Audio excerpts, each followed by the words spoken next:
Good morning everyone, welcome to civil step. आज के इस सेशन में हम लोग जानेंगे कि अगर हमें एचपीएस 2023 को टारगेट करना हो तो what should be our plan of action और क्या हमें डिटेल्ड स्ट्रेटेजी रखनी चाहिए जिसके तहत हमें ये एग्जामिनेशन को क्वालिफाई करने में मिनिमम पॉसिबल टाइम लगे। एक चीज को आप लोगों को रियलाइज करना पड़ेगा। देखो, ये एग्जाम में दो बहुत महत्वपूर्ण अंग होते हैं। एक है इंटेंसिटी, कि आप कितनी इंटेंसिटी से इस एग्जामिनेशन की तैयारी करते हो। दूसरा होता है डायरेक्शन। ये दोनों का ही सही तालमेल हो तभी एग्जामिनेशन क्वालिफाई हो पाता है। देखो, बहुत अच्छे डायरेक्शन हो, जैसे हमारे पास सिविल स्टेप पे कितने सारे बच्चे पढ़ रहे हैं, लेकिन अगर वो इंटेंसिटी से और उतने अच्छे सिंसियरिटी से नहीं पढ़ेंगे तो उनका भी सिलेक्शन नहीं होगा।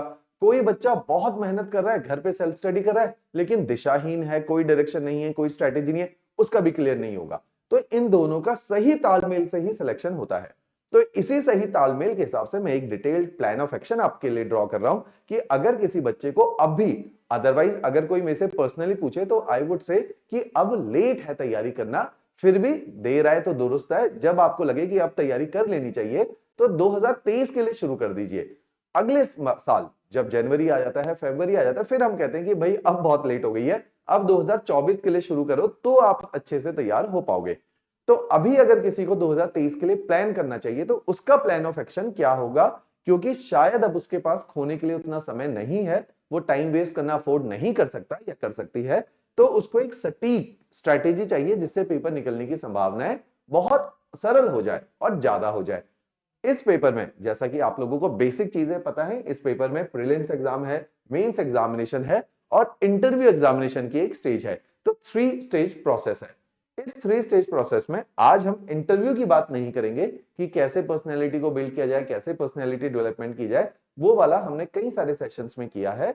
उसके लिए मैं अलग से भी आपके लिए अभी वीडियो हम लोग लॉन्च करेंगे ही कि पर्सनैलिटी डेवलपमेंट इंटरव्यू के लिए अपने को कैसे बिल्ड करें। आज जो हम प्लान ऑफ एक्शन ड्रॉ करेंगे वो प्रीलिम्स और मेंस के ऑब्जेक्टिव से बनाएंगे। जो जो मैं आपको अभी स्ट्रैटेजी बता रहा हूं, अच्छी बात क्या है, जिसने सीरियसली तैयारी करनी, देखो यहीं से सीरियसनेस पता चल जाती है। बहुत सारे बच्चे इसी वीडियो को बहुत लेथार्जिक वे में देख के सुन के भूल जाएंगे। कुछ समझदार बच्चे, ऐसे बच्चों के मेरे को दिल्ली से फोन आ रहे हैं, शिमला से फोन आ रहे हैं कि वो लोग इन स्ट्रेटेजी से प्रॉपर नोट्स बनाते हैं, उस नोट्स को फॉलो करते हैं, और यही वो बच्चे हैं जो आज रैंक लेके भी बैठे हुए हैं। तो आपने बिल्कुल प्लान ऑफ एक्शन अपना बहुत क्रिस्टल क्लियर रखना है। इस पेपर को मैं बार बार एक चीज पे फोकस करता हूं, कभी भी ज्यादा एज इस पेपर में, ज्यादा समय नहीं नष्ट कीजिए। ये पेपर 2 से 3 हायर साइड के साल का है। अगर 3 साल में आपका ये पेपर नहीं क्वालिफाई हो पा रहा, सारे रिसोर्सेज आपके लिए, संसाधन आपके पेरेंट्स ने, सोसाइटी ने जुटा दिए हैं, उसके बाद भी नहीं क्लियर हो पा रहा, तो कहीं ना कहीं आपका फेलियर है, ये ड्रॉबैक है। मुझे लगता है आपको इस पेपर को छोड़ के अपने करियर में कुछ और करना चाहिए, रेदर देन कि इसमें और साल खराब कर दो। बहुत कम बच्चे हैं जिनको मैं कहता हूं कि 3 साल के बाद भी तैयारी करो। अगर 3 साल तक आप इंटरव्यू फेस कर रहे हो और मेंस को जस्ट 1 नंबर, 2 नंबर, 5 नंबर से मिस कर रहे हो, तो आपका इस तैयारी को कैरी फॉरवर्ड करना ठीक है, क्योंकि आप कभी भी कन्वर्ट हो जाओगे। लेकिन आप 3-3, 4-4 साल से प्रीलिम्स भी नहीं निकाल पा रहे, 3 साल बाद के बाद भी आपके 70 नंबर बन रहे हैं, कट ऑफ 100, 150 जा रही है, तो इसका मतलब आप तरीके से तैयारी नहीं कर रहे हो, आप इस पेपर के लिए नहीं बने हो। इस पेपर में, जैसे लास्ट इस साल भी बहुत सारे ऐसे बच्चे हैं, जैसे एग्जांपल मैं बहुत बार देता हूं, क्षितिज राणा ने 23 साल की एज में पेपर को निकाला। ये पेपर टाइम से निकालने का और सेल्फ स्टडी से निकाला है, कोई कोचिंग नहीं करी, हमसे बस इंटरव्यू प्रोग्राम से जुड़े। तो इस पेपर को कम एज में भी बच्चों ने सेल्फ स्टडी से भी क्वालिफाई किया हुआ है, और बहुत लोगों ने कोचिंग से भी टाइम से क्वालिफाई किया हुआ है। तो ये पेपर कम समय में क्वालिफाई करने वाला पेपर है। इस चीज को सबसे पहले हम एग्री करेंगे, राइट। और इसको कभी भी पंचवर्षीय योजना मत बनाओ कि तैयारी कर रहे हैं तो कर ही रहे हैं कि भाई ज्ञान का अर्जन हो रहा है। आप समझो ये करियर है, और ये बहुत डिले से इस पेपर में सक्सेस मिलना बहुत समझदारी नहीं है। You have lost, you could lost many of your youth years in this examination. आपको ध्यान देना चाहिए, जो आपकी सबसे प्रोडक्टिव एज है वो ये पेपर खा रहा है। तो ये पेपर को निकालो 2 साल, 3 साल के अंदर हायर साइड पे, नहीं तो कोशिश करो फर्स्ट सेकंड अटेम्प्ट में ही ये पेपर क्वालिफाई हो जाए। इसी तहत एक हमें डिटेल्ड मैं प्लान ऑफ एक्शन आपके लिए बना रहा हूं। इन पॉइंट्स को प्लीज आप लोग लिख लीजिए। इन पॉइंट्स को लिखने से आपको यह पता चल जाएगा कि ये मेरा प्लान ऑफ एक्शन है, और इस प्लान ऑफ एक्शन को अपनी दीवार के सामने पेस्ट कर लीजिए। इसी के हिसाब से तैयारी कीजिए, आपका जरूर सिलेक्शन होगा, राइट। तो ये बड़ा फूल प्रूफ, हमने इतने सालों के अनुभव, इतने टॉपर्स बना के, खुद धक्के खा के तब जाके ये प्लान बनाए। तो ये प्लान काफी ज्यादा detailed, strategically discussed, applied plan है, राइट। ये प्लान क्या कहता है, सबसे पहले हमें एक चीज बिल्कुल लॉजिक और कॉमन सेंस है, हम जिस पेपर की तैयारी कर रहे हैं हमें उस पेपर के सिलेबस को जरूर देखना चाहिए। 99.99% बच्चे ऐसा नहीं करते। 4 साल तैयारी कर रहे हैं हिमाचल में बैठ के, है ना, सिलेबस की शक्ल देखी थी जी जिस दिन तैयारी शुरू करी थी, उसके बाद भूल गए सिलेबस की शक्ल भी। आप ये ब्लंडर कर रहे हो और आप अपने को भी धोखा दे रहे हो, अपने पेरेंट्स को भी धोखा दे रहे हो अगर आप ये गलती कर रहे हो कि always read your syllabus twice a day. Put up your syllabus in front of you, paste कर लो उसको दीवार पे, पेस्ट कर लो अपने टेबल पे जिस पे आप बैठते हो। दो प्रीतियां, दो कॉपीज की हमेशा तैयार रखो, एक आपके उस बैग में रहनी चाहिए जहां आपकी किताबें होती है अपने बुक्स शेल्फ में, या दूसरी आपके टेबल पे हमेशा होनी चाहिए सदैव। और आपने सिलेबस 2 बार पढ़ना है, लॉजिक है इसके पीछे, रैंडम नहीं है। सुबह उठो पूरे सिलेबस को पढ़ो, बार बार सिलेबस पढ़ना। अब जैसे मैं आपके लिए अगले 5 महीने का डिटेल प्लान ऑफ एक्शन बनाऊंगा, 6 महीने का, उसमें आप रोज सिलेबस पढ़ोगे, आपको रोज पता चलेगा आप कितनी प्रोग्रेस कर रहे हो, कितनी प्रोग्रेस रह गई है। इसको भी तो बार बार अपने जहन में डालना पड़ेगा। रात को सोते वक्त इस सिलेबस को पढ़ो। आप जैसे सबसे बड़ी जो प्रॉब्लम इस पेपर को फेस कर तैयारी करते वक्त आप फेस करोगे वो है कि आपकी बॉडी रजिस्ट करेगी पढ़ने से। क्यों ऐसा होता है, जिस तरह से हमारी स्कूलिंग हुई है और जिस तरीके से कॉलेज में हम लोग पढ़े होते हैं, सबसे ज्यादा इस पेपर को क्लियर करने में जो अड़चन है वो कॉलेज का एजुकेशन सिस्टम है।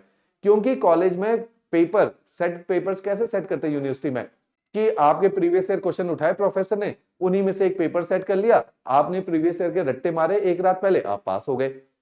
क्योंकि टीचर्स ने पेपर सेट करते वक्त मेहनत नहीं करी।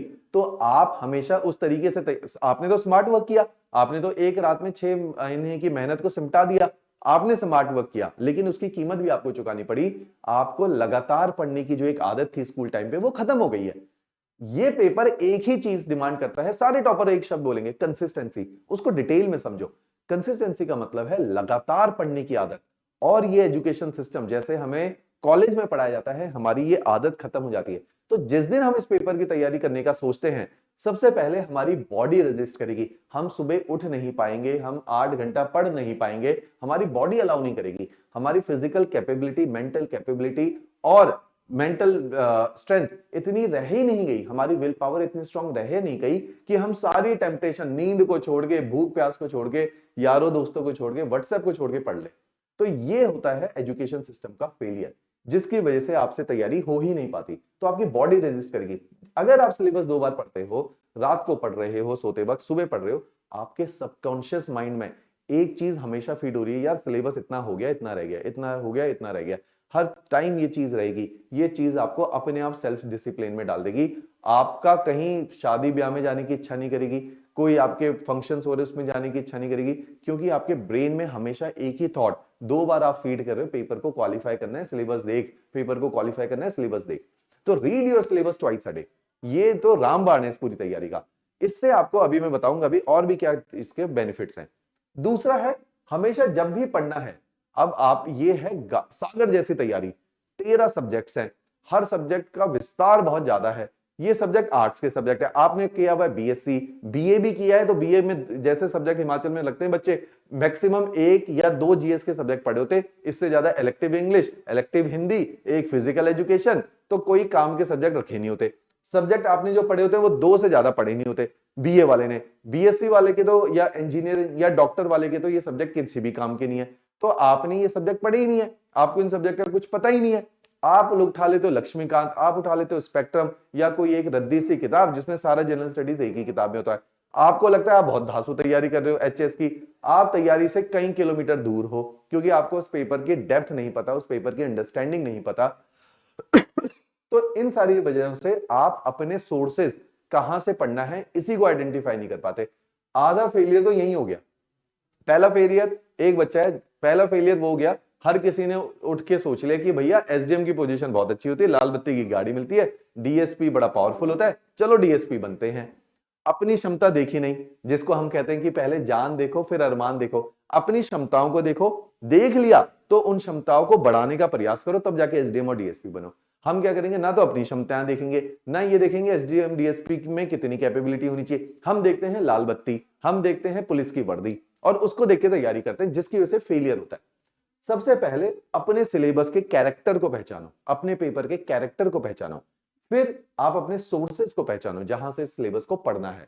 जब इस सिलेबस को पढ़ने का आपको पता चल जाएगा कि कहां से सिलेबस को पढ़ना है, वहीं से ही आपकी समस्या हल हो जाएगी कि एटलीस्ट आपके पास एक क्वालिटी एनरिच्ड मटेरियल होगा जो आपकी इस तैयारी को सरल बना देगा, जो पेपर ओरिएंटेड है, जो प्रिसाइज है, जो सटीक है, जिसको मैं कहता हूं बार बार डायरेक्शन। ये दोनों काम आपको डायरेक्शन देने का काम करते हैं कि रोज आप सिलेबस पढ़ रहे हो और अपने सोर्सेस सही पहचान पाए। आधी तैयारी आपकी वहीं होगी। गलत source, that is wrong direction, irrespective of the intensity and the hard work you have put up in this examination, will lead you to nowhere, right? तो इस चीज का ध्यान रखिए। उसके बाद अब आगे डिटेल्ड में स्ट्रेटेजी, ये रहा मेरा प्लान ऑफ एक्शन। अगर मैं ये करता चला जाऊंगा तो ये पेपर मेरा क्वालिफाई हो जाएगा। तो डिटेल्ड प्लान ऑफ एक्शन, तो अपने टारगेट आपको क्लियर होने चाहिए। आपके पास प्लान ऑफ एक्शन, मैंने चंडीगढ़ से शिमला जाना है एक दिन बाद, तो मेरे पास प्लान ऑफ एक्शन होता है, भैया सुबह 4 बजे उठना है, गाड़ी पकड़नी है, जाना है, रास्ते में एक जगह रुकेंगे, वहां खाना खाएंगे, फिर चले जाएंगे, शिमला में रहेंगे, इतना घूमेंगे, माल रोड घूम के अगले दिन इस टाइम वापस। जब शिमला जाने का मैं प्लान बना सकता हूं, तो मेरी तैयारी लाइफ का इतना बड़ा डिसीजन, जिसमें मैंने अपने यूथ के साल दे रहा हूं और ग्रेजुएशन करने के बाद ड्रॉप आउट ले रखा है, नौकरी नहीं कर रहा, पूरी दुनिया नौकरी कर रही है, मैं 22-23 साल में बेरोजगार होकर ये तैयारी कर रहा हूं, तो क्या मैं कोई प्लान ऑफ एक्शन के बिना ही तैयारी कर लूं? और यहां पे बच्चे बहुत ब्लंडर करते हैं। सेल्फ स्टडी, सबका शौक है सेल्फ स्टडी करना, कुछ सेल्फ स्टडी नहीं करेंगे तो कोचिंग करेंगे, कोई दिक्कत नहीं है, लेकिन बिना प्लान ऑफ एक्शन के ना तो सेल्फ स्टडी रिजल्ट यील्ड करेगी, ना कोचिंग यील्ड करेगी। जब तक आपका डिटेल टाइम टेबल आपके समक्ष नहीं है, तब तक ये कोचिंग वेस्ट है आपके लिए। तो इस चीज को समझ लीजिए। तो आपके पास अपना टारगेट, अपना टाइम टेबल बिल्कुल क्रिस्टल क्लियर होना चाहिए। चौथा पार्ट है कि अब आपने देखना है कि जो आपने पढ़ा, क्या वो पिछले पेपर के स्तर पे पढ़ भी लिया, या आप पढ़ रहे हो क्लरिकल लेवल में, जैसा हिमाचल में होता रहता है, प्रीलिम्स की तैयारी करते रहते, रट्टे मारते रहते, पेपर एचएस का भी सारे देते रहते। उनको लगता है कि एचएस मेरा ना 20 नंबर से प्रीलिम्स रुक गया। एचएस की कट ऑफ, मैं आपको एक हकीकत बताता हूं, अगर 108 कट ऑफ है, 108.34, तो 107 नंबर में 1000 से ज्यादा बच्चा होगा, 106 पे 1500 बच्चा, ऐसे बच्चे बढ़ रहे होंगे। तो जिन बच्चों का 5 नंबर से पेपर रुका होगा ना, ऐसे बच्चे 8 से 10,000 होंगे आपके लिए। तो आप उन 8-10 हजार बच्चों में हो जिनका पेपर क्लियर नहीं हुआ। आप ये समझो कि आपका पेपर 1 नंबर से नहीं रुका, आप जैसे 1000 बच्चे उसी 1 नंबर पे बैठे हुए। तो हमेशा ये होता है लैक ऑफ क्लैरिटी, ये हमें एक्सपीरियंस से है, आपको अभी इसका आइडिया नहीं है। तो मींस कि आप जब PYQ देखोगे, आपको पता चलेगा कि आपके और पेपर के स्तर में भी कितना डिफरेंस आ रहा है, राइट? तो यहां से क्लैरिटी, ये पेपर बहुत क्लैरिटी से निकालने वाला पेपर है। जिन्होंने कम एज में निकाला है, उनमें यही फर्क था, वो एक एक स्टेजेस को खुद आइडेंटिफाई कर पाए, सेल्फ स्टडी से भी पेपर को निकाल दिया। जैसे लास्ट ईयर आकांक्षा, शिखा, सेल्फ स्टडी वाले बच्चे, 4th रैंक, 5th रैंक। इतनी क्लैरिटी से तैयारी करने के लिए डायरेक्शन चाहिए, है ना, क्लैरिटी ऑफ थॉट, ये सारी चीजें चाहिए। यही मैं आपको शायद देने का यहां पे कोशिश कर रहा हूं। अब जब हमने अपने सिलेबस को देखा, अब सिलेबस के ना नेचर को पहचानो। इस पेपर में 3 जीएस है, GS1 है, GS2 है, मैं मेंस की बात कर रहा हूं, प्रीलिम्स मेंस के अंदर ही कवर रहता है। GS1, 2 and 3। GS1 के अंदर सब्जेक्ट देखो, history, geography, Indian society, ethics, ये GS1 के सब्जेक्ट है। GS2 के सब्जेक्ट देखो, polity, governance and IR, international relation. GS3 में सब्जेक्ट क्या है? सारे dynamic. GS3 is dynamic. Dynamic subject क्या है? Economy, Indian economy, space, energy, science, agriculture and tourism detail में। तो ये सारे डायनेमिक टॉपिक है। एनर्जी की क्या कंटेम्प्रेरी एनर्जी, एग्रीकल्चर क्या लेटेस्ट टेक्नोलॉजी आई है एग्रीकल्चर में, सब कुछ डायनेमिक। तो GS1 में आप देखो, कोई भी सिलेबस कमीशन ने रैंडमली नहीं बनाया। इसलिए मैं कहता हूं ये पेपर अंडरस्टैंडिंग का पेपर है। ये पेपर रट्टे मार के क्लियर करने का नहीं है। समझना पड़ेगा पेपर की आत्मा को, सोल को पकड़ो पेपर की। GS1 में इकोनॉमिक्स क्यों नहीं डाली, या GS3 में क्यों हिस्ट्री डाली? GS1 के अंदर वो सब्जेक्ट आपके बेस बनाते हैं। एक सिविल सर्वेंट को देश का इतिहास, हिमाचल का इतिहास पता होना चाहिए। एक सिविल सर्वेंट को हिमाचल के ज्योग्राफी के भूगोल पता होना चाहिए, पूरे इंडिया का भूगोल पता होना चाहिए। तभी वो इतिहास को जानेगा, ज्योग्राफी को जानेगा, तब जाके उसको वहां के समाज के बारे में पता चलेगा। क्योंकि हर समाज की जो संरचना होती है वो वहां के भूगोल के ऊपर और उसके इतिहास पर डिपेंड करती है। कि हिमाचल में अगर, क्योंकि लोअर बेल्ट में, हिमाचल में आप शिवालिक्स को देखो, बिलासपुर, हमीरपुर, ऊना, सिरमौर, यहाँ पे उन राजाओं ने रूल किया जो प्लेन से आए थे। क्योंकि उन राजाओं ने आके रूल किया जो प्लेन से आए थे, इसलिए यहाँ की समाज डिफरेंट होगा, यहाँ का जो पूजा का कल्चर होगा वो डिफरेंट होगा, इसलिए सारी देवियां यहीं पर है। मिडल हिमालय धौलाधार के अंदर शैवाइट कल्चर है, वो क्यों है ये समझना पड़ेगा वहां के भूगोल और इतिहास से। तो इसीलिए आपको वहां के इतिहास, वहां के भूगोल, वहां के समाज को समझाते हैं। जब आप समाज को समझाओगे तो वहां के इकोनॉमी को भी समझ जाओगे, वहां के पॉलिटिकल सिस्टम को समझ जाओगे, आपको समझ आ जाएगा किस प्रकार की हिमाचल की पॉलिटिक्स है, अगर हिमाचल की हिस्ट्री, ज्योग्राफी और वहां के समाज को समझोगे। इसीलिए हर सब्जेक्ट की एक सीक्वेंस है, इस सीक्वेंस को अगर आप समझोगे तब जाके आप इस पेपर में, जिसको बोलते हैं हिटिंग दी बुल्सआई, कि आप बिल्कुल सटीक जगह पे निशाना लगा पाओगे, राइट। तो पेपर के कैरेक्टर को समझो, आपने सिलेबस को गो थ्रू करो, रोज सिलेबस को पढ़ो, उससे आपके अंदर ये सिलेबस धीरे धीरे याद हो जाएगा। जिस दिन सिलेबस याद हो जाएगा उस दिन आपको पता चलेगा यार कितना बड़ा सिलेबस है, अगर मैं सिलेबस को देखे बिना तैयारी करता तो मैं 6 महीने, जो बच्चे घूमते नहीं रहते लाइब्रेरी में बैठे रहते, लक्ष्मीकांत लेके घूम रहे, स्पेक्ट्रम लेके घूम रहे हैं, कोई छोटी सी और किताब लेके घूम रहे हैं, 6-6 महीने एक किताब पढ़ते हैं। ये पेपर केवल ज्ञान अर्जन का नहीं है, आपने प्रोफेसर नहीं बनना, पीएचडी नहीं करनी है पॉलिटी में, आपने पेपर को क्वालिफाई करना है। अगर पेपर को क्वालिफाई करना है तो पेपर के ये सारे स्वरूप हैं, ये सारे उसके अंग हैं, इन सबको पढ़ना पड़ेगा, तब जाके ये पेपर आपका क्वालिफाई होगा। अदरवाइज इस पेपर में जो है क्वालिफाई करना बहुत कठिन है इस पेपर को, क्योंकि इतने सारे सब्जेक्ट, सेल्फ स्टडी घर में बच्चा जो करता है बहुत प्रॉब्लम आती है, क्योंकि इस तरीके से नहीं करता। सेल्फ स्टडी से पेपर निकलता है, प्रोवाइडेड सही लाइन ऑफ थॉट और स्ट्रेटेजी हो। मैं रीजन भी बताऊंगा कि सेल्फ स्टडी से क्यों नहीं निकलता। अब सेल्फ स्टडी से ना निकलने के सबसे पहला कारण है लैक ऑफ डायरेक्शन। इस चीज का हमेशा कि सेल्फ स्टडी में कभी कोई नहीं बताएगा पेपर कैसे निकलता है, और लैक ऑफ डायरेक्शन ऐसा नहीं कि कोचिंग वाले खूब दे रहे, कोचिंग वालों को भी नहीं पता कि कैसे पेपर निकला जाता है। सब क्या करते हैं, आओ बच्चे क्लास में बैठो, हिस्ट्री पढ़ लो, ज्योग्राफी पढ़ लो, साइंस पढ़ लो। पढ़ने से ज्यादा जरूरी है, हमेशा एक चीज का याद रखो, कैसे पढ़ो। ये सारा पेपर हाउ का है, ये सारा पेपर डायरेक्शन का है। इंस्टीट्यूट आपको केवल पढ़ाते हैं या किताबें सजेस्ट कर देते हैं, केवल पढ़ने से पेपर नहीं निकलता। कैसे जरूरी है, ये पेपर पूरा दिशा का पेपर है, डायरेक्शन का पेपर है। तो इस चीज को बचाओ, यही डायरेक्शन है जो अगर 23 साल में भी पेपर को निकलवाती है और 30 साल में भी पेपर को निकलवाती है। दूसरा पेपर ना निकलने का सबसे बड़ा कारण है डिसिप्लिन की कमी होना। और डिसिप्लिन की कमी तब होती है जब आपकी बॉडी रजिस्ट करती है या आपका माइंड रजिस्ट करेगा पढ़ने से। बॉडी एंड माइंड दो फर्क है। आपकी चाहत, आपका एम है एसडीएम बनना, लेकिन आपका अभी मेंटल प्रिपेयर्ड ही नहीं है, आपके अंदर वो मेंटल स्ट्रेंथ नहीं है कि आप अपनी टेम्पटेशन को, नींद को कंट्रोल कर पाओ, भूख को कंट्रोल कर पाओ। इसलिए आपका पेपर नहीं निकलेगा, क्योंकि आपको पेपर निकालने के लिए 8 घंटा पढ़ना है, आपके अंदर डिसिप्लिन 3 घंटे से ऊपर का नहीं जा पा रहा, तो आपके लिए कठिन है इस पेपर को निकालना। तो मींस आपकी बॉडी रेजिस्ट करेगी, फिजिकल लेवल पर रेजिस्टेंस हो जाएगी बॉडी में, कि आपसे उठा ही नहीं जाएगा, आपसे चेंज ही नहीं किया जाएगा अपना बॉडी क्लॉक। ये सारी प्रॉब्लम है जिससे पेपर नहीं निकलता। और ये सेल्फ स्टडी में ज्यादा हो सकता है, क्योंकि घर पे आपके ऊपर निगरानी रखने वाला कोई नहीं, आपको पेरेंट्स को पता भी नहीं चलेगा आप एक ही किताब को 8 घंटे पढ़ रहे हो, उनके हिसाब से तो आप बैठे ही हुए और पढ़ रहे हो, और वो सबको जाके क्या बोलेंगे कि पढ़ता तो बहुत है, पेपर नहीं क्लियर हुआ। उनको क्या पता कि कैसे पढ़ रहा है और किस दिशा से पढ़ रहा है, राइट। तो इसमें पेरेंट्स कोई हेल्प नहीं कर सकते इस पेपर में, क्योंकि पेपर का कैरेक्टर डिफरेंट है, ये उनकी डोमेन से बाहर है, ये 8वीं 10वीं क्लास का पेपर नहीं है, है ना, ये सिविल सर्विसेज का पेपर है। तो इसके लिए एक डिफरेंट व्यक्ति चाहिए, एक डिफरेंट गुरु चाहिए, जो पेरेंट्स शायद नहीं हो सकते अनटिल अनलेस उन्होंने इस पेपर में इस तरीके से तैयारी नहीं करवाई है या करी है किसी की, राइट। तो ये चीज का आपने ध्यान रखना है। सेकंड है कि अब आपने, जो मैं बोलता हूं, सोर्सेज को आइडेंटिफाई करो। सोर्सेज अनगिनत हो सकते हैं, जैसे अलग अलग सब्जेक्ट की किताबें। सबसे बड़ी प्रॉब्लम क्या है कि प्रीलिम्स की तो किताबें हैं, मेंस की किताबें नहीं है, और सबसे ज्यादा ये पेपर उन बच्चों का नहीं क्लियर हो पाता जो पढ़ने में अच्छे हैं। एक चीज मैं बता रहा हूं, इस पेपर को जो पढ़ने में अच्छे हैं वो ओवर कॉन्फिडेंट है, वो सेल्फ स्टडी करते हैं। सेल्फ स्टडी में प्रॉब्लम क्या आ रही है कि मेंस की किताब है नहीं, प्रीलिम्स की किताबें हैं, वो प्रीलिम्स की किताबें पढ़ पढ़ के पहले टाइम में प्रीलिम्स निकाले थे, ओवर कॉन्फिडेंट कि भाई पहले टाइम में प्रीलिम्स निकाल गया, मेंस का कुछ पढ़ा नहीं। क्यों? क्योंकि मेंस की किताबें नहीं है मार्केट में। फिर यूट्यूब चैनल के फ्री चैनल ढूंढते हैं कि यूट्यूब पे कोई फ्री में पढ़ा रहा है। यूट्यूब पे हम भी फ्री में नहीं पढ़ाते, हम आपको यूट्यूब पे प्रैक्टिस सेशंस करवाते हैं, वैल्यू एडिशन करवाते हैं, बेस नहीं बनाते। कोई भी यूट्यूब पे फ्री में बेसिक लेक्चर्स नहीं देगा जो आपको फाउंडेशन के लिए चाहिए।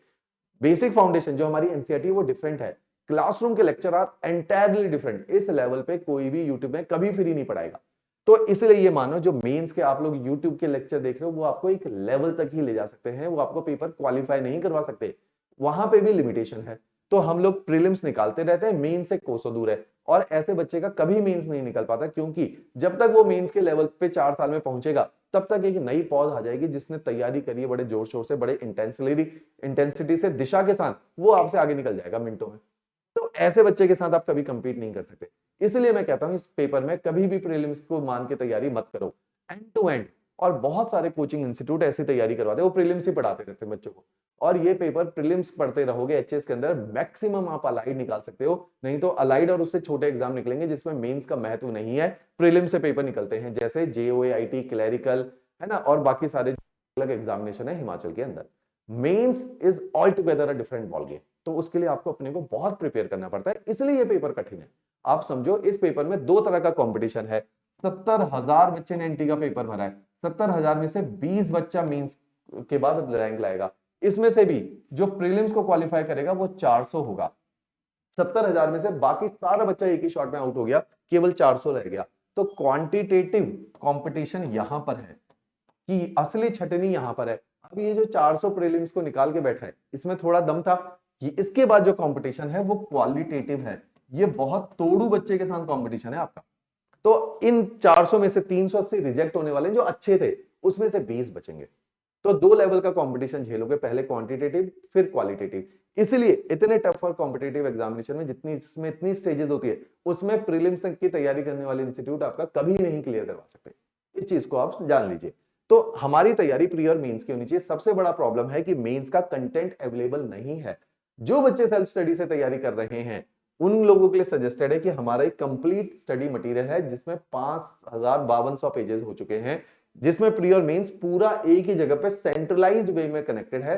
12 किताबों का एक सेट है जिसमें हर सब्जेक्ट की एक किताब है और बल्कि नोट्स हैं। ये नोट्स बल्कि हैं लेकिन सटीक हैं, पेपर की डिमांड को केटर कर रहे हैं। प्रीवियस ईयर प्रीलिम्स और मेंस के क्वेश्चन इंसर्टेड है, ऑलरेडी प्रैक्टिस के लिए इतने सारे एमसीक्यूज इंसर्टेड है। जैसे इसी के अंदर एचपी जीके की एक किताब है जिसमें 1000 प्रैक्टिस क्वेश्चंस है, उसके बाहर इस बार भी पेपर नहीं आया। नोट्स की ब्यूटी क्या है, चाहे प्रीलिम्स हो चाहे मेंस हो, पेपर अभी भी इन्हीं नोट्स से ही आ रहा है, क्योंकि इन नोट्स की रेंज बहुत ज्यादा है। तो नोट्स की रेंज अच्छी होने से आपका पेपर के लिए आपको एक ऐसा रिलायबल सोर्स मिल गया जिसके अलावा आपको कहीं और देखने की आवश्यकता नहीं है। तो ये पेपर निकालने के लिए सेल्फ स्टडी से निकलेगा। अगर आपके पास एक राइट कंटेंट है, आराम से नोट्स को पढ़ते जाओ और पेपर को निकालो। आपको 10 जगह यूट्यूब चैनल खोलना, ये खोलना, वो फ्री के नोट्स मिल रहे, कहीं भागने की जरूरत नहीं, किसी टेलीग्राम पे जाने की जरूरत नहीं है। इन नोट्स को पढ़ो और पेपर की तैयारी करो शिद्दत से। तो अपने सोर्स को अगर आप आइडेंटिफाई कर पाओगे, आपके लिए तैयारी काफी इजी हो जाएगी। सेकंड है, अब हमें अपना टाइम टेबल बना लेना चाहिए। नोट्स मिल गए अपने को, हमें समझ आ गया पेपर के लिए प्री वाई सिलेबस हम लोग रोज देख रहे हैं। अब बनाओ time table. Time table 3 layer पे बनाया जाता है। ये महीना है दिसंबर का, रियलिस्टिक टाइम टेबल बनाओ। जनवरी, फरवरी, मार्च, अप्रैल, मई, जून में आपका प्रोबेबली पेपर हो जाएगा। जून से पहले तो नहीं होता, जो इन्होंने बोला है कि जून में होगा, जून के बाद हो सकता है, पहले नहीं हो सकता। मई तक भी अगर मैं लगाऊं तो अपने पार्ट मोटा मोटा 6 महीने आ जाते हैं। अब आपका टाइम टेबल के हिस्से देखो, 3 हिस्सों में टाइम टेबल को बना लो। पहला हिस्सा होगा कंप्लीट टाइम टेबल का। कंप्लीट टाइम टेबल का मतलब है 6 महीने आप क्या करने वाले। अब आपको दिन में 2 सब्जेक्ट उठाने पड़ेंगे। जैसे मान लीजिए आपने जनरल स्टडीज 1 उठा लिया, एक पेपर उठा लिया, और दूसरे में सेकंड सब्जेक्ट उठा लिया। जैसे मान लीजिए आपने ज्योग्राफी उठाया है और शाम को हिस्ट्री आप पढ़ते हो। दिन में 2 सब्जेक्ट उठाओ, एक सब्जेक्ट पढ़ना बोरिंग होता है, एक सब्जेक्ट की किताब पढ़ो, उसको पढ़ना शुरू करो। बेसिक फ्री एनसीईआरटी लेक्चर्स हैं हमारी ऐप डाउनलोड कर लो सिविल स्टेप हिमाचल, उसमें 50 लेक्चर एनसीईआरटी के बेसिक है, उनसे आपकी इतनी अच्छी डायरेक्शन बन जाएगी। उसके बाद इन नोट्स को पढ़ोगे, आपको सरल लगेंगे और सहज हो जाओगे आप इन नोट्स को पढ़ते हुए। तो हिस्ट्री और ज्योग्राफी 2 सब्जेक्ट चला लिए, एक महीने में दोनों सब्जेक्ट को करो खत्म।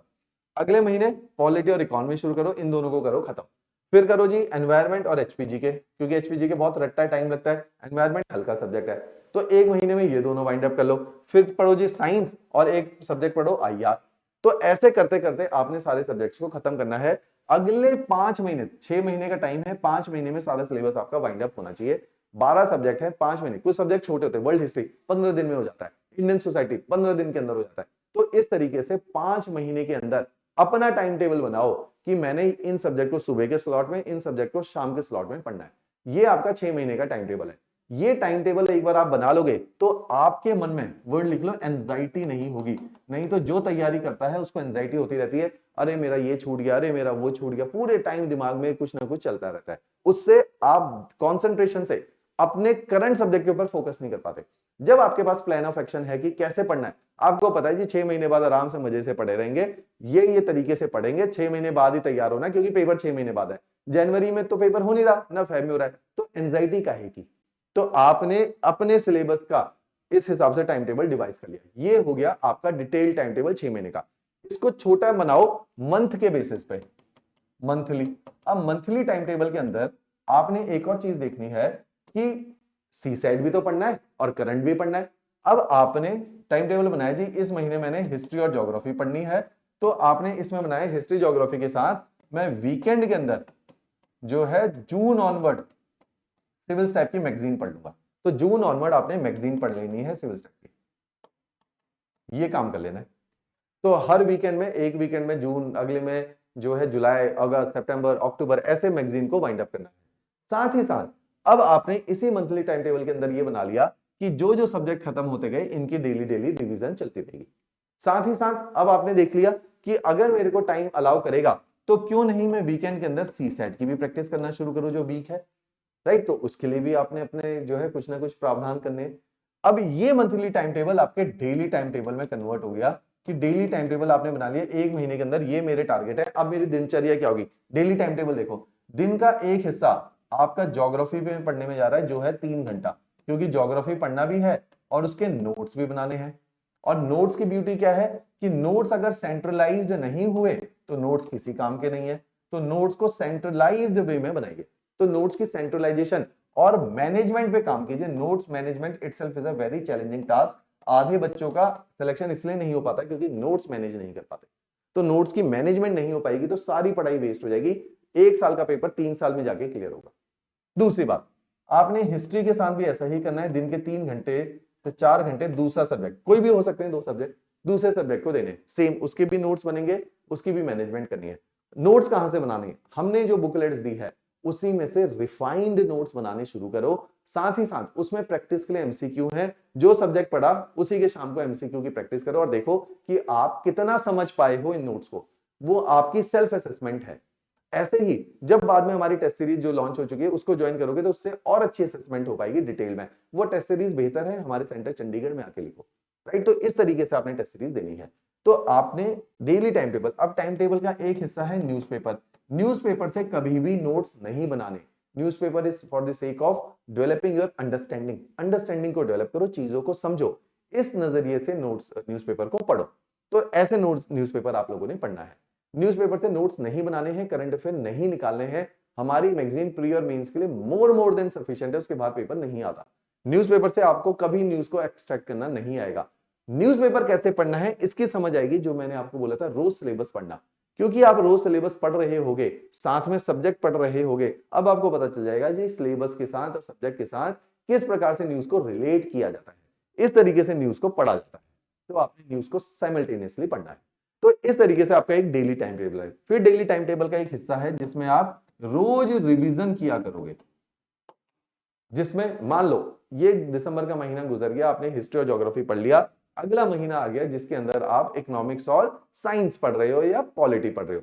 अब आप पिछले महीने में जो पढ़ा था उसको भूल जाओगे, वो ना भूलो इसके लिए क्या करो, लगातार इन सारे नोट्स को रिवाइज करो। तो दिन का एक हिस्सा रिवीजन में जाया करेगा जनवरी ऑनवर्ड। अगर ये प्लान ऑफ एक्शन आप एग्जीक्यूट कर गए मई तक, तब तक आपने सारी चीजें रिवाइज कर ली होंगी, सारे सब्जेक्ट पढ़ लिए होंगे और काफी ज्यादा कॉन्फिडेंट होंगे। ऐसे ही अप्रैल के आसपास, मार्च के आसपास हमारी टेस्ट सीरीज ले लेना, डिटेल है प्री और मेंस की, उसमें आपको असली पता चलेगा कि आप कितने पानी में हो। तो ये प्लान ऑफ एक्शन आप अपने लिए ड्रॉ कर लो। इस प्लान ऑफ एक्शन में काफी हेल्प मिलेगी आपको सेल्फ डिसिप्लिन करने की, चैनलाइज करने की और डायरेक्शन देने की। तो ये सारा पेपर मैं बार बार कहता हूं कि ये डायरेक्शन का ही पेपर है, बिना डायरेक्शन से ये पेपर नहीं निकलेगा। इस पेपर में एक और चीज मैंने आपको बोली है, हमेशा एग्जामिनेशन के लेवल को गॉच करके चलो। लेवल मींस जो मैंने आपको नंबर्स बताए हैं, कोई आपको नंबर नहीं बताएगा। सब सोचेंगे बच्चा तैयारी छोड़ के भाग जाएगा, कोचिंग वालों के पैसे का नुकसान हो जाएगा। इस नंबर के बिना तैयारी करना इज कि अपने ऊपर ओवर कॉन्फिडेंट होना और आंख बंद करके तैयारी करना। हो सकता है तुक्का लग जाए, लेकिन 99.99% है नहीं लगेगा, क्योंकि इस पेपर का सिलेक्शन रेट सुन लो मेरे से कि अगर 70,000 बच्चा पेपर देगा तो इस साल सीट केवल 16 थी। तो क्या आप इस 16 में आने लायक हो? क्या आप इस 16 में आने लायक? इतनी तो सबका जो है जहन होता है, पता होता है कि इतना जमीर की आप कितने पानी में हो। तो आप देख लो कि आप इतनी मेहनत कर रहे हो कि ये टॉप 16 में आप आएंगे। या आप हमारी कभी प्लेलिस्ट उठा के टॉपर्स के पर्सनैलिटी को देख लो, आपको लगता है कि कोई टॉपर आपके जैसा था या आप उसके लेवल पे हो अभी, तो आपको इतना हार्डवर्क लगेगा इन 16 तक पहुंचने में। अभी आप हो सकता है कि अपने स्कूल के भी टॉपर हो, तो आप समझो कि हिमाचल में अगर 500 स्कूल भी हैं तो यहाँ 16 सिलेक्शन ही 500 टॉपर बैठे हुए ऑलरेडी। और अब अगर आप टॉपर भी नहीं हो तो आप समझो कि आप हिमाचल के 10,000 बच्चों में हो जो एवरेज बच्चे हैं, उन 10,000 में से 16 आना बहुत कठिन है। तो ये पेपर हार्ड वर्क डिमांड करता है, ये पेपर कंसिस्टेंसी डिमांड करता है, ये पेपर डिसिप्लिन डिमांड करता है, ये पेपर डायरेक्शन डिमांड करता है। अगर आप ये सारी चीजें इसमें ऑनेस्टली देते हो तब ये पेपर आपका क्लियर होने के चांसेस हैं। अदरवाइज आप भी बाकी 70,000 के 16 को छोड़ के जो बच्चे बचे उन्हीं बच्चों में से हो जिनको लगता रहेगा आजीवन कि उनका पेपर के बहुत करीब थे। जैसे बहुत सारे बच्चों को लगता है कि कट ऑफ 108 थी, हम 105 पे थे, हम बहुत नजदीक थे, 3 नंबर से पेपर रुक गया, नहीं तो हम भी आज एसडीएम होते। कोई फर्क नहीं पड़ता, 3 नंबर से रुकने वाले 3,000 बच्चे थे, तो 3,000 बच्चे अपनी जिंदगी में एसडीएम बनने से रुक गए, राइट। और ऐसे ही मेंस के अंदर है। तो ये पेपर हाईली कॉम्पिटिटिव पेपर है, इसके कंपटीशन के लेवल को पहचानो, उसको रिस्पेक्ट करो और उसी के हिसाब से फिर अपनी तैयारी को करो। इसके अलावा अगर आपको लगता है कि आपकी कोई पर्सनलाइज्ड क्वेरी है, कि आपका कोई डिटेल प्लान है जो शायद मेरे से आपको डिस्कस करके थोड़ी सी सहूलियत मिलेगी या आपको हेल्प मिलेगी, तो here is my number, you can ask the. ये नंबर हमारी कॉलिंग काउंसलर मैम के पास रहता है, तो उनसे आप बात कर सकते हैं। मेरे से बात करने के लिए अपनी कॉल शेड्यूल करवा सकते हैं, एक टाइम ले सकते हैं। मैं आपके साथ बात बिल्कुल करता हूं और कई बच्चों के साथ करता हूं। ऐसा कुछ नहीं कि आपने कोचिंग को ज्वाइन करना है फिर ही मैं आपसे बात करूंगा, नॉट नेसेसरली। इतने सारे बच्चे जो मेरे से जुड़े हुए उन्होंने सेल्फ स्टडी से निकाला है, थोड़ी बहुत मेंटरशिप, डायरेक्शन, और जहां वो गलतियां किया करते थे उनको सुधारा है, इसलिए उनका रैंक आया, राइट। तो और इनहिबिशन, अपने अंदर कोई भी हेजिटेशन मत लेकर आओ। अगर आपको लगता है कि मैं आपकी हेल्प कर सकता हूं और आपको बात करनी चाहिए तो जस्ट टॉक, है ना। तो आप बिल्कुल उसमें घबराइए मत, गो गेटर एटीट्यूड रखिए, किलर इंस्टिंक्ट रखिए उस पेपर में, नहीं तो ये पेपर नहीं निकलेगा। इस पेपर की जो है तासीर है कि ये पेपर मैक्सिमम लोगों का नहीं निकलता। इसलिए आप देखोगे इस पेपर में जितनी लाइब्रेरी भरी हुई है हिमाचल में, इसी उन बच्चों से भरी है जिनका नहीं निकला, और वही फिर आपको ज्ञान देंगे कि कैसे निकलेगा पेपर। किसी को नहीं पता उनमें से कैसे निकलेगा पेपर, अगर उन्हें पता होता तो उनका निकल गया। This is very simple, right. तो आपकी कोई इश्यू है तो आप हमसे डिस्कस कर सकते हैं। हमारा एक HAS 2023 का लास्ट बैच है जो कि 9 दिसंबर को शुरू हो रहा है, ऑफलाइन एंड ऑनलाइन बैच है। अगर कोई चाहता है कि उससे सेल्फ स्टडी की जगह कोचिंग जो है ज्यादा हेल्पफुल होगी, तो वो उस बैच को ज्वाइन कर सकता है, राइट। चलिए जी, थैंक्स अ लॉट।